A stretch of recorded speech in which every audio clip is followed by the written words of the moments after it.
कोणाच्या धर्मावर जातीवर बोलायचा अधिकार नाही आणि आम्ही बोलत पण नाही. पण असे जर येऊन बाहेरून येऊन आमच्या मराठी माणसांना जर त्रास देणार असेल तर यांना आम्ही सोडणार का? मराठी माणसाला दादागिरी करतोय आणि मराठी बोलता येत नाही, तुला लाज नाही वाटत का बोलायला? बघायचं की आमची भावं युपीवाल्यांना आणि बिहारीवाल्यांना त्रास द्यायचा नाहीये. पण ज्यावेळेस मराठी डावळण्याचा प्रश्न निर्माण आला त्यावेळेस आम्ही मराठी म्हणून उभे राहणार. समजला ना? तू धंदा कर, तुला कोणी अडवलेला नाहीये. दुसऱ्यांना पण अडवायचं नाही धंदा करायला. काय बरोबर ना? बरोबर आहे की नाही? सर्वांना अधिकार आहे धंदा लावायचा. रस्ता कोणाच्या बापाचा नाहीये. पण बीएमसीची सेटिंग करून जर तुम्ही मराठी माणसांना त्रास देणार असाल ना, तुम्हाला आम्ही त्रास देणार.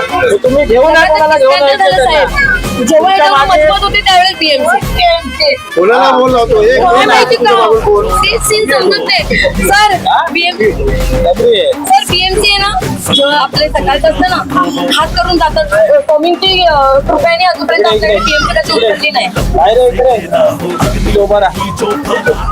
आणि माफी माग त्यांची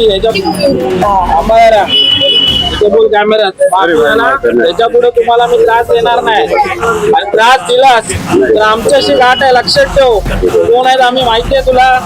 महाराष्ट्र नवनिर्माण सेनेचे पदाधिकारी आहेत, शाखाध्यक्ष आहे आणि मी म्हातारी कामगार सेना खूप प्रेमाने बोलत त्या बरोबर. दुसऱ्या वेळेला प्रेम नाही त्याला. परत त्यांना त्रास झाला किंवा आजूबाजूच्या कुठल्याही मराठी माणसाला त्रास झाला मग तोंडाने बोलणार नाही, मग आमचे हात बोलतात. हे लक्षात ठेवायचं. तुझा धंदा तू कर, तुला त्रास देणार आहे कोण? आम्ही तुला बोललो का नको करू? बोलले का कोण? यांनी सांगितलं का तुला? मला विचार, मला सांग. यांनी सांगितलं तुला तिथे धंदा करू नको? नाही ना, आपण पण नुकसान त्रास द्यायचा नाही.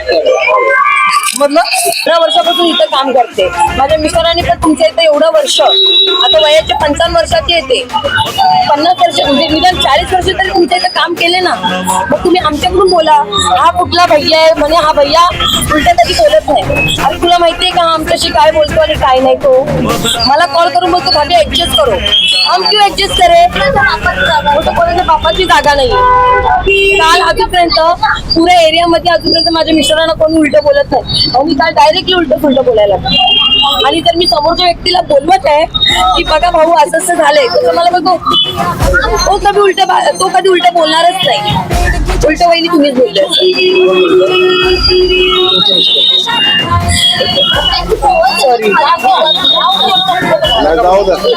सॉरी मी नाव नाही घेऊ शकत.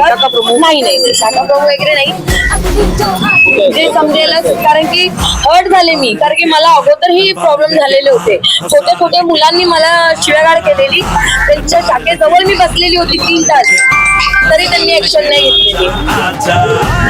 मी कापली आहे तर मला काय माहिती आता ते. मी डायरेक्टली मला बोलतो ऍडजस्ट करो. मी काय ऍडजस्ट करू? तू 1 वर्षापासून लावतोय. माझ्या लग्नाला आज 25 वर्ष झाले. माझा नवरा इथं 50-60 वर्षापासून राहतोय आणि प्लस आम्ही 15 वर्षापासून इथं स्टॉल लावतोय. किती वर्ष धंदा लावतोय तू इथं? 1 साथ.